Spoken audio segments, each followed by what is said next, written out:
Hello अस्सलाम वालेकुम दोस्तों। आज के इस लेक्चर के अंदर जो है हम कैटेगरीज को फेच करवाएंगे डेटाबेस के अंदर से। जैसे कि आपको नज़र आ रहा है ये स्टैटिक कैटेगरीज हैं जो हमने ऑलरेडी क्रिएट की थी अपनी डेटाबेस के अंदर, वो यहाँ पे किस तरीके से अपीयर करवा सकते हैं, और बाद में जब हम कोई कैटेगरी ऐड करवाएंगे अपने डेटाबेस में तो वो ऑटोमेटिकली किस तरीके से यहाँ पर अपीयर होगी। तो उसके लिए जो है हम यहाँ पर डाटा फेच करवाएंगे। तो सबसे पहले तो मैं अपनी कोडिंग व्यू में जाता हूँ। तो ये हमारी जो टॉप मेन्यू है, ये ज़ाहिरी बात है कि हमारा हेडर के अंदर था।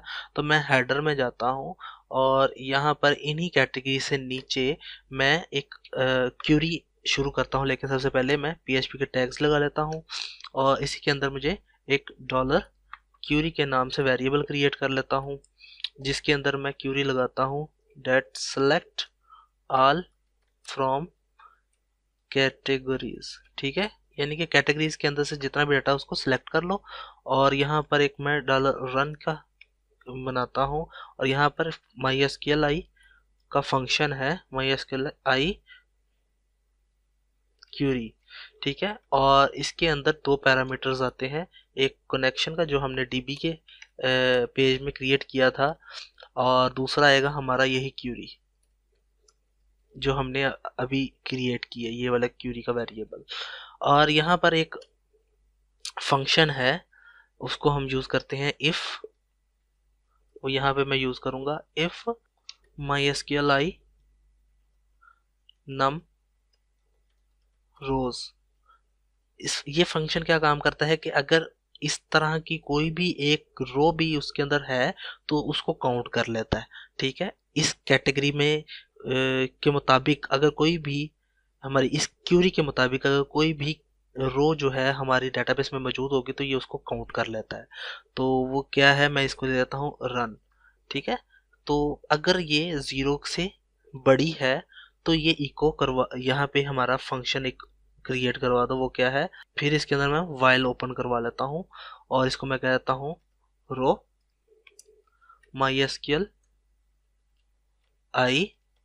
फेच अरे MySQL यहाँ पे फेच के स्पेलिंग गलत हो गए।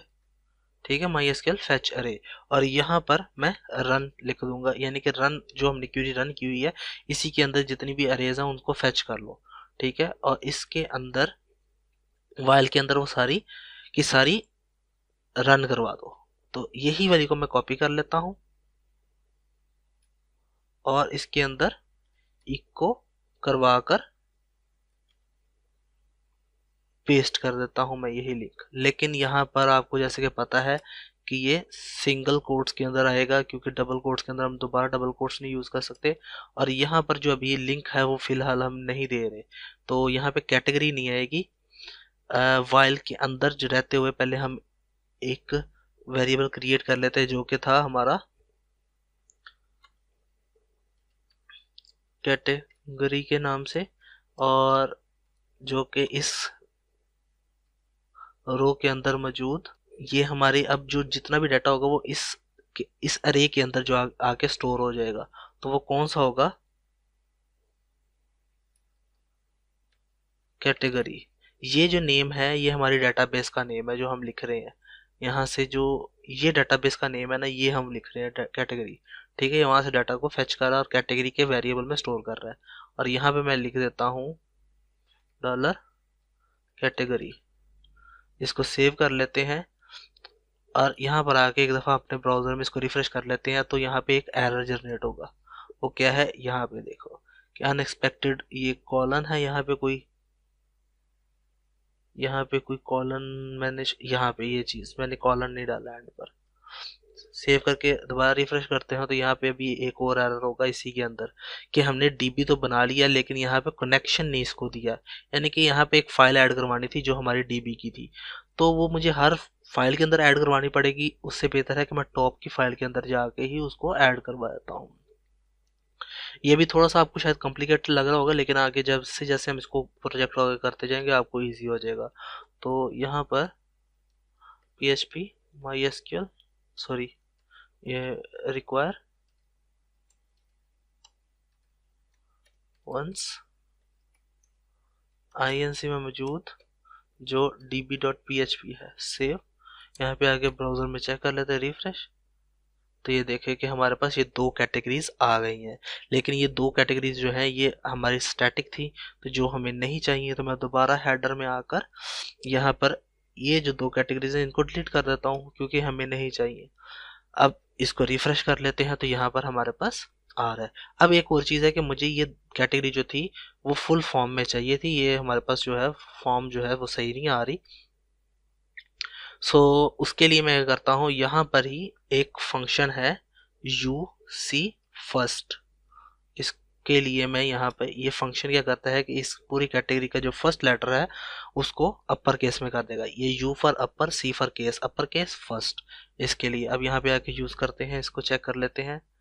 तो ये हमारे पास मोबाइल्स और लैपटॉप्स आ रहे हैं, तो ये डायनामिकली आ रहे हैं। अगर हम वहाँ पे ऐड भी करते हैं कोई अपनी तरफ से, तो जैसे कि मैं यहाँ पे इंसर्ट करता हूँ एक वैल्यू, ये दो वैल्यूज कर लेते हैं, बुक्स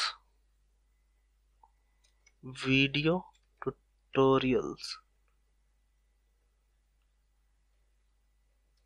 ठीक है, और यहाँ पे सेव करता हूँ इसको। तो यहाँ पे अगर मैं चेक करूँ तो यहाँ पे दो कैटेगरीज मेरे पास और आ गई हैं, ठीक है, बुक्स एंड ये। तो इसको यहाँ के अगर मैं ब्राउज़र में रिफ्रेश करूँगा तो यहाँ पे मेरे पास ऑटोमेटिकली फिर आ गया।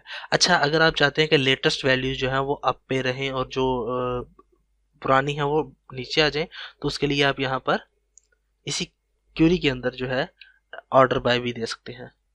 ऑर्डर बाय किसके हिसाब से देना चाह रहे हैं आप, आईडी के हिसाब से, ठीक है, और यहाँ पे डिसेंडिंग दे दे। सेव करके यहाँ पे ब्राउज़र में चेक कर लेते हैं तो ये देखे कि ये आ गया। ऑर्डर बाय आईडी के हिसाब से ऑर्डर दे दो इसको, तो ज़ाहिर बात है कि आईडी जो ऑटो इंक्रीमेंट हो रही है, तो जितनी भी लेटेस्ट कैटेगरीज होंगी उनको न्यू वैल्यूज असाइन होंगी। तो जो लेटेस्ट होंगी तो वो डिसेंडिंग का मतलब है कि जो सबसे छोटी है वो लास्ट में चलेगी और जो बड़ी है वो टॉप पे आ गई। तो यहाँ पे ये बड़ी वैल्यूज ऊपर नीचे और उसके बाद ये चलता जा रहा है सिस्टम, लेकिन इनके ऊपर अभी लिंकिंग कुछ भी नहीं है। तो इसके ऊपर लिंक मैं क्या करवाना चाह रहा हूँ कि मैं यहाँ पे लिंक देता हूँ, सॉरी, इंडेक्स डॉट PHP के आगे एक कैट हो, कैट की आईडी, ये मेरे पास गेट आईडी के लिए हम यूज करते हैं, ठीक है, गेट आईडी के लिए। तो कैट की यहाँ पर एक आईडी भी मैं यूज कर लेता हूँ, यहाँ पे एक आईडी का भी मैं क्रिएट कर लेता हूँ, $ID जो फेच कर लेता हूँ मैं वहां से ही, डॉलर रो में मौजूद जो आईडी है वो इस आईडी में स्टोर कर दो, और यहाँ पर मैं कंकैटिनेशन के जरिए से $ID लिख लेता हूँ। सेव करके यहाँ पे ब्राउज़र में चेक करते हैं तो यहाँ पे आपके सामने ये आ रहा है। यहाँ पे अगर आप लास्ट कॉर्नर पे चेक करो तो इनकी वैल्यूज जो है वो चेंज हो रही है, यानी कि ये मोबाइल जो है फर्स्ट कैटेगरी में, सेकंड में, ये थर्ड पे, फोर्थ कैटेगरी पे, नहीं 4 आईडी है इसकी। जब मैं इसको सिलेक्ट करता हूँ तो यहाँ पे देखें कि ये आपके पास पेज आ रहा है index.php और उसके आगे एक cat इज इक्वल टू 1 आ रहा है। अगर मैं दूसरी कैटेगरी को यूज करूंगा तो cat इज इक्वल टू 4 आ रहा है। लेकिन अब इसमें एक और मसला है कि अगर यहाँ पर कोई कैटेगरी ना होती, सिलेक्ट ऑल करके इनको मैं डिलीट कर देता हूँ, अगर यस कर देता हूँ सारी डिलीट हो जाएंगी। अब यहाँ पे आके रिफ्रेश करता हूँ तो यहाँ पर अब कुछ भी नहीं आ रहा। तो मैं यहाँ पे कहता हूँ, यहाँ पे मैंने कहा था इफ, ये इफ दिया था, अगर तो ये हैं वैल्यूज तो ये अप्लाई कर दो, अगर नहीं है एल्स, यहाँ पे एल्स की अब स्टेटमेंट लगाऊंगा। एल्स में क्या करो, इको यही जो लिंक है ये पूरा कॉपी करता हूँ, li की जो स्टेटमेंट है ये पूरी यहाँ से कॉपी करता हूँ, इसके अंदर पेस्ट करता हूँ और यहाँ पे स्टॉप कर देता हूँ, क्लोज कर देता हूँ। यहाँ पे ना मुझे ये आइकन चाहिए, यानी कि कोई लिंक नहीं चाहिए, तो मैं यहाँ पे सिंपल ये href लिख कर यहाँ पे हैश दे दूंगा और यहाँ पर कुछ कैटेगरी देने के बजाय मैं लिखूंगा नो कैटेगरीज येट, ठीक है। चेक करते हैं अब, यहाँ पे आ रहा नो कैटेगरीज येट और इसके ऊपर कोई लिंक भी नहीं आ रहा, ठीक है। सो अगर इनमें कैटेगरीज होंगी तो यहाँ पे फैच करेगा डाटा, अदरवाइज नहीं करेगा। जैसे मैं इंसर्ट करता हूँ इसमें अगेन डाटा, तो यहाँ पर अब मिसाल तौर पे बुक्स अगेन लिख देता हूँ और यहाँ पर मोबाइल सेव कर लेता हूँ इसको। यहाँ पे अगर इसको रिफ्रेश करता हूँ तो आपके सामने ये दो कैटेगरीज आ रही हैं। अब नहीं होंगी तो वहाँ पे अगर यहाँ पे कोई रो नहीं उसको मिलेगी तो वो ये वाली वैल्यू एग्जीक्यूट करवा देगा, अगर उसको कोई रो मिलेगी तो वो यहाँ से ये वैल्यूज एग्जीक्यूट करवा देगा। तो ये था हमारा डाटा को फैच करने का तरीकाकार कि हम क्यूरी को किस तरीके से फैच कर सकते हैं। सो नेक्स्ट क्लास में जो है हम क्यूरी इंसर्ट करना भी देखेंगे। शायद वो अगली क्लास में होगा या उससे अगली में, देखते हैं उसको। तब तक के लिए मुझे इजाज़त दें। अल्लाह हाफिज़।